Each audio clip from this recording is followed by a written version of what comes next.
Ibnu Hajar, beliau ini mengatakan bahwa seorang Habib yang gila itu lebih utama daripada ulama amilin.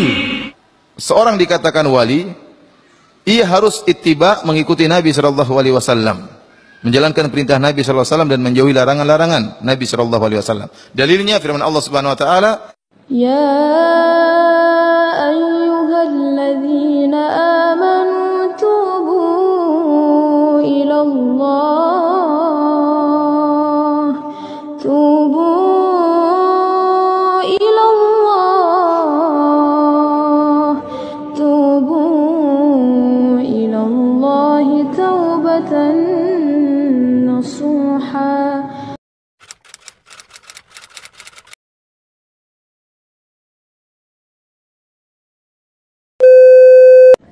Ada di dalam tasawuf, ya, di dalam Islam itu namanya majdzub. Majdzub itu artinya orang yang ditarik. Ditarik bagaimana? Didekatkan kepada Allah. Didekatkan kepada Allah. Dan itu kadang-kadang ya memang orang wali. Orang wali seperti itu.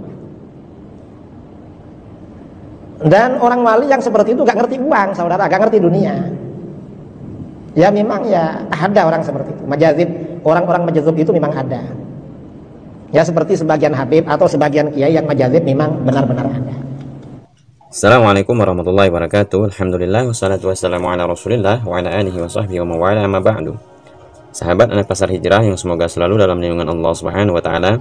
Terkait masalah wali, sahabatnya, sekarang ini lagi maraknya orang-orang mengangkat orang gila sebagai wali. Bahkan lebih ironis lagi, sahabatnya, orang gila tersebut sengaja dieluk-elukan, disanjung-sanjung, bahkan mereka rela membungkuk-bungkuk untuk mencari barokah wali tersebut, sahabat ya. Seperti video yang akan saya tampilkan berikut ini, yang mana di sini ada seorang tokoh kiai yang mengatakan Habib yang gila itu lebih utama dari para alim atau orang-orang berilmu, katanya. Yang mana Pak Kiai ini menyebut-nyebut, sahabatnya, karena di dalam darah orang gila tersebut itu mengalir darahnya Rasulullah Shallallahu Alaihi Wasallam. Nauzubillah, summa nauzubillah, sahabat ya. Tentu saja ini sesuatu yang sangat-sangatlah nyeleneh.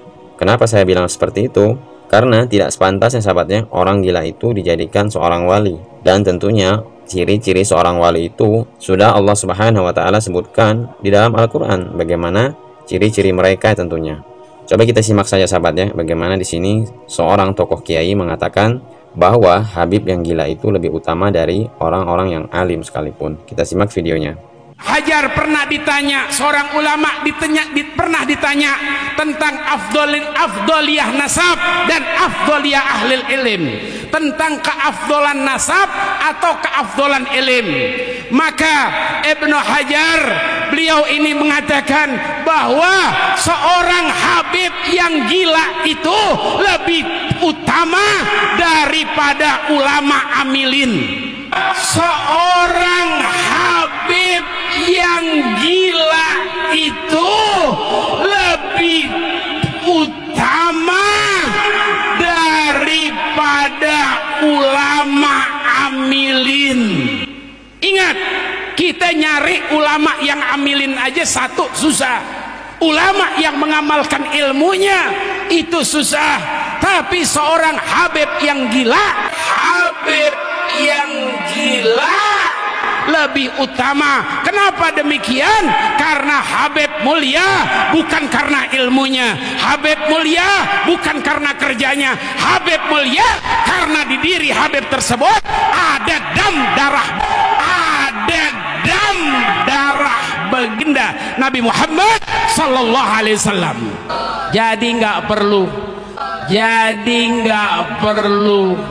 baca tafsir hafal kutub sittah, hadis-hadis, kitab-kitab yang 9, hafal Mughnil Muhtaj, hafal segala macam kitab. Mengenai ciri-ciri wali Allah, sahabat ya, itu sudah Allah Subhanahu wa taala sebutkan di dalam Al-Qur'an, yang mana Allah Subhanahu wa taala menjelaskan di dalam surat Yunus ayat 62 sampai 63. Yang mana di sini Allah Subhanahu wa taala berfirman, yang artinya, ingatlah wali-wali Allah itu tidak ada rasa takut pada mereka dan mereka tidak bersedih hati, yaitu orang-orang yang beriman dan senantiasa bertakwa.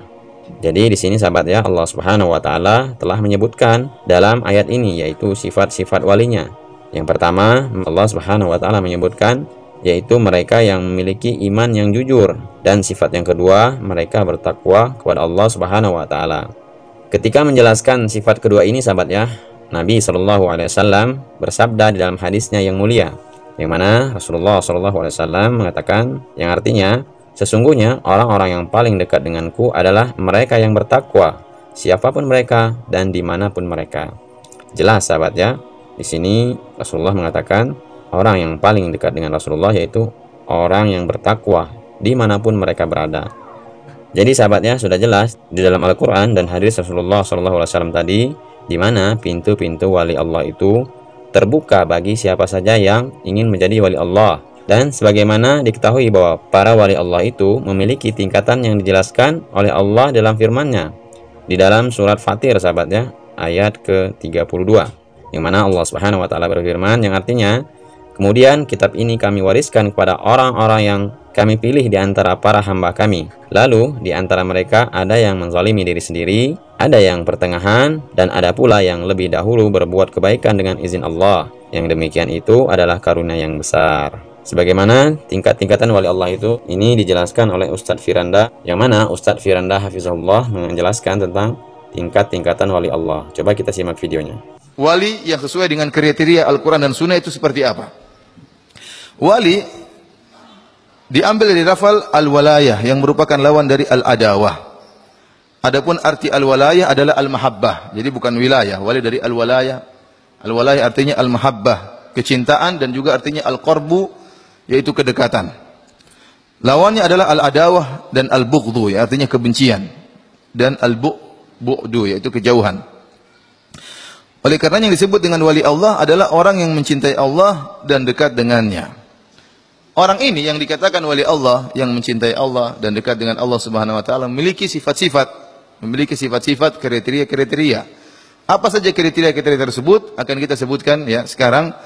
Di antaranya yang pertama, seorang dikatakan wali, ia harus ittiba, mengikuti Nabi sallallahu alaihi wasallam, menjalankan perintah Nabi sallallahu alaihi wasallam dan menjauhi larangan-larangan Nabi sallallahu alaihi wasallam. Dalilnya firman Allah Subhanahu wa taala, "Qul in kuntum tuhibbunallah fattabi'uni." Jadi kita katakan al-wali dari al-walayah. Al-walayah artinya mencintai. Berarti seluruh dalil yang menunjukkan orang mencintai Allah itulah dalil kewalian. Di antaranya Allah berfirman, "Qul in kuntum tuhibbunallah." Kalau kalian benar cinta kepada Allah, artinya kalau benar kalian wali Allah, fattabi'uni, maka ikutilah aku. Ini dalil bahwasanya seorang wali harus ittiba, mengikuti Nabi sallallahu alaihi wasallam. Yuhibbukumullah, maka niscaya Allah akan mencintai kalian. Wa yaghfir lakum dzunubakum, dan akan mengampuni dosa-dosa kalian. Wallahu ghafurur rahim. Ya. Sifat yang kedua, wali harus bersifat lembut kepada kaum muslimin dan keras kepada orang-orang kafir, serta berjihad di jalan Allah Subhanahu wa taala. Tidak takut dengan celaan orang-orang yang mencela. Dalilnya firman Allah Subhanahu wa taala surat Al-Maidah ayat 54. Allah berfirman, "Ya ayyuhalladzina amanu may yartadda minkum an dinihi fasawfa ya'tillahu biqaumin yuhibbuhum wa yuhibbuna." Wahai orang-orang yang beriman, barang siapa yang murtad di antara kalian dari agamanya, maka Allah akan mendatangkan suatu kaum yang Allah mencintai mereka dan mereka mencintai Allah. Dan kita katakan tadi al-walayah maknanya apa? Mahabbah. Wali artinya kecintaan. Ini Allah menyebutkan Allah akan mendatangkan suatu kaum yang Allah cinta kepada mereka dan mereka mencintai Allah. Berarti mereka wali-wali Allah. Apa sifat-sifat mereka? Adillatin 'alal mu'minin, lemah lembut terhadap orang-orang beriman, aizzatin 'alal kafirin, dan keras terhadap orang-orang kafir. Yujahiduna fi sabilillah, mereka berjihad di jalan Allah Subhanahu wa taala, wa la yakhafuna laumata laim, dan mereka tidak takut dengan celaan orang-orang yang mencela. Maka kalau ada sebagian orang dianggap sebagai wali Allah Subhanahu wa taala, sementara dia sangat dekat dengan orang-orang kafir, sementara mengejek orang-orang Islam, ya, maka ini bukan wali Allah Subhanahu wa taala. Merendahkan orang-orang Islam dan sangat dekat dengan orang-orang kafir, ya, maka ini bukan wali Allah Subhanahu wa taala. Kemudian ciri yang ketiga, beriman dan takwa, dan ini ciri utama, ya, ciri utama. Allah Subhanahu wa taala berfirman, dan ini nas dalam hal ini, ala inna awliya Allahi la khaufun alaihim wa lahum yahzanun. Ketahuilah bahwasanya, ingatlah, wali-wali Allah adalah orang-orang yang tidak ada ketakutan kepada mereka, tidak ada kekhawatiran, walahum yahzanun, dan mereka tidak bersedih. Siapa mereka? Alladzina amanu wa kanu yattaqun. Mereka adalah orang yang beriman dan bertakwa. Oleh karena tidak mungkin kewalian oleh Allah diraih kecuali dengan keimanan dan ketakwaan. Semakin tinggi iman dan takwa, semakin tinggi kewalian dia di sisi Allah Subhanahu wa taala. Dan semakin jauh dari keimanan dan ketakwaan, maka semakin jauh perwalian dia dari Allah Subhanahu wa taala. Para hadirin dan hadirat yang dirahmati Allah Subhanahu wa taala, intinya semua orang bisa jadi wali. Namun wali bertingkat-tingkat. Semua orang, barang siapa yang beriman dan bertakwa, itulah wali-wali Allah Subhanahu wa taala. Sejauh mana dia keimanannya semakin tinggi, sejauh mana ketakwaannya semakin tinggi, maka semakin tinggi kewalian dia di sisi Allah Subhanahu wa taala, dan semakin jauh maka semakin jauh pula kewalian dia di sisi Allah Subhanahu wa taala.